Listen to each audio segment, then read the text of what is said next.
اور اس آیات کا جو تصور ہے، کنسپٹ ہے کہ کوئی انسان دوسرے انسان کا بوجھ اٹھائے گا نہیں، سائنس نے بھی اس بات کو ثابت کیا ہے۔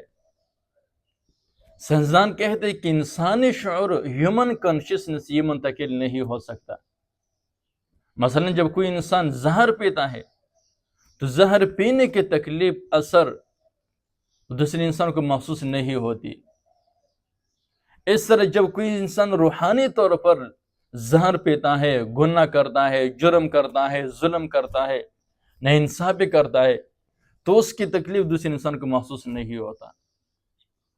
یعنی خاص ان افیکٹ، یعنی عمل اور رد عمل کا تعلق براہ راست فاعل کے ساتھ ہے، کوئی دوسرے انسان کے ساتھ اس کا تعلق نہیں۔ اور اللہ تبارک و تعالیٰ نے یہ بات فرمائی کہ وَلَا تَزِرُ، اور بوجھ اٹھائے گا نہیں، وازرۃ، بوجھ اٹھانے والا، وزر اخرى، کسی دوسرے انسان کے بوجھ کا۔ حضرت قتادہ رحمۃ اللہ علیہ فرماتے ہیں کہ قیامت کے دن نفس نفسی کا عالم ہوگا۔ وہ فرماتے ہیں کہ ایک انسان اپنے قبیلے کے لوگوں کے سامنے آئے گا، اپنے رشتہ داروں کے سامنے آئے گا، اور ان سے کہا یا ایھا المرء انا بعضک، اے بندے، اے میرے رشتہ دار، انا بعضک، میں آپ کا قریبی ساتھی ہوں، رشتہ دار ہوں، بھائی ہوں۔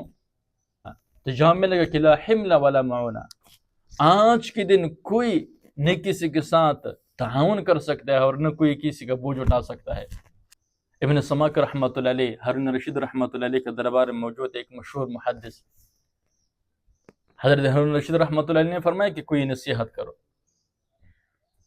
تو حضرت ابن سماک رحمۃ اللہ علیہ نے فرمایا کہ تصور کرو، قیامت کے دن سے ڈرو، تصور کرو کہ جب آپ اللہ تبارک و تعالیٰ کے سامنے ہوں گے، اللہ تبارک و تعالیٰ زندگی کے بارے میں سوالات کریں گے، زندگی کے ایام کے بارے میں سوالات کریں گے، خلافت بادشاہی کے بارے میں سوالات کریں گے، اور وہاں پر کوئی ایسا بندہ نہ ہوگا جو یہ کہے کہ آج میں خلیفہ ہارون رشید کے بوجھ اٹھانے کے لیے تیار ہوں، یا دین یا نیکی دینے کے لیے تیار ہوں۔ کوئی انسان آپ کو نہیں ملے گا۔ تو حضرت ہارون رشید رحمۃ اللہ رونے لگے اور فرمایا کہ یقیناً وہ سخت دن ہوگا، نفس نفسی کا عالم ہوگا۔ امام ابن کثیر رحمۃ اللہ علیہ نے واقعہ نقل کیا، قیامت کے دن ایک ماں آئے گی اور اپنے بیٹے سے کہے گی کہ یا بنی، اے میرے بیٹے، الم یکن بطنی لک وعاء، کیا میرا پیٹ آپ کے لیے برتن نہیں تھا؟ الم یکن ثدی لک سقاء، کیا میرا دودھ آپ کے لیے غذا نہیں تھی؟ الم یکن حجری لک وطاء، کیا میرا گود آپ کے لیے بستر نہیں تھا؟ تو بیٹا جواب دے گا کہ بلا یا اماں، کیوں نہیں۔ اس کے بعد ماں کہے گی فَإِنَّ الذُّنُوبَ قَدْ أَثْقَلَتْنِی، آج مجھے گناہ نے بوجھل کر دیا ہے، ایک نیکی کی ضرورت ہے، تعاون کی ضرورت ہے۔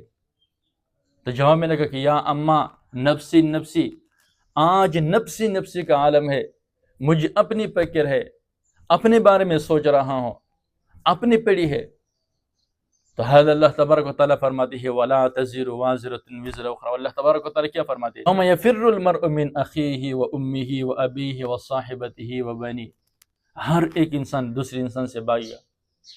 اور علامہ الوسی رحمۃ اللہ علیہ فرماتے ہیں کہ بھاگنے کی وجہ یہ ہوگی کہ ہر انسان یہ سوچے گا کہ کوئی مجھ سے نیکی کا مطالبہ نہ کرے، یہ نیکی کے مطالبہ کی وجہ سے ایک دوسرے سے بھاگے گا۔ وَمَا كُنَّا مُعَذِّبِينَ، اور ہم عذاب دینے والے نہیں ہیں، حَتَّى نَبْعَثَ، یہاں تک کہ ہم نہ بھیجے رسولہ، پیغام، رسول۔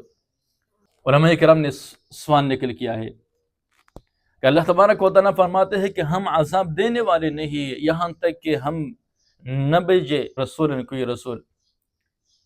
تو فرماتے ہیں کہ اگر کوئی انسان دور دراز علاقے میں رہ رہا ہے، جنگلوں میں رہ رہا ہے، جزیروں میں رہ رہا ہے، اور ان کو پتہ ہی نہیں چلا کہ اللہ تبارک و تعالیٰ کی عبادت کیا ہے، اللہ تبارک و تعالیٰ کے احکامات کیا ہے، اور وہ اس حال میں مر گیا، تو ہمیں کیا فرماتے ہیں کہ وہ جنت میں جائے گا یا جہنم میں جائے گا، یا آخرت میں ان کا امتحان ہوگا۔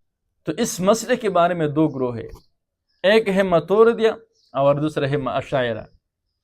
امام اشعری رحمۃ اللہ علیہ فرماتے ہیں کہ پیغمبر کے آنے سے پہلے، پیغمبر کے تعلیمات کے آنے سے پہلے کسی انسان پر کچھ بھی واجب نہیں ہے، نہ اس پر ایمان واجب ہے، نہ اس پر اعمال واجب ہے، نہ اس پر احکامات واجب ہے، کچھ بھی واجب نہیں ہے۔ اور امام اشعری رحمۃ اللہ علیہ دلیل دیتے ہیں کہ وما كنا معذبین، ہم عذاب دینے والے نہیں، حتی نبعث رسول، یہاں تک کہ ہم نہ بھیجے رسول، پیغام رسول۔ اور متوردہ کہتے ہیں، جیسے کہ امام ابو حنیفہ رحمۃ اللہ علیہ فرماتے ہیں کہ انسان کا عقل سلیم، انسان پر واجب ہے کہ عقل سلیم کے ذریعے اللہ تبارک و تعالیٰ کو پہچانے۔ اور وہ فرماتے ہیں کہ اگر کوئی انسان عقل سلیم کے باوجود بھی کوئی انسان شرک کرے، شرک میں مبتلا ہو جائے، تو کل قیامت کے دن اس سے عذاب ملے گا، عذاب ملے گا۔ اور حضرت امام شاہ ولی اللہ رحمۃ اللہ علیہ نے ایک عجیب نکتہ یہاں پر بیان فرمایا کہ یہاں پر اللہ تبارک و تعالیٰ نے فرمایا کہ وما كنا معذبین، ہم عذاب دینے والے نہیں ہے، حتی نبعث رسول، یہاں تک کہ ہم نہ بھیجے رسول۔ تو فرماتے ہیں کہ رسول نہ کرا ہے، رسول سے مراد پیغمبر بھی ہے، رسول سے مراد نبی بھی ہے، رسول سے مراد رسول کے تعلیمات بھی ہے، نبی کے تعلیمات بھی ہے، پیغام بھی ہے، ہر ایک چیز ہے۔ اور امام شاہ ولی اللہ رحمۃ اللہ علیہ فرماتے ہیں کہ انسان کا عقل سلیم، انسان کا صحیح ادراک، انسان کا عقل سلیم، یہ بھی انسان کے لیے اندرونی طور پر انسان کے داخلی پیغام ہے، داخلی رسول ہے۔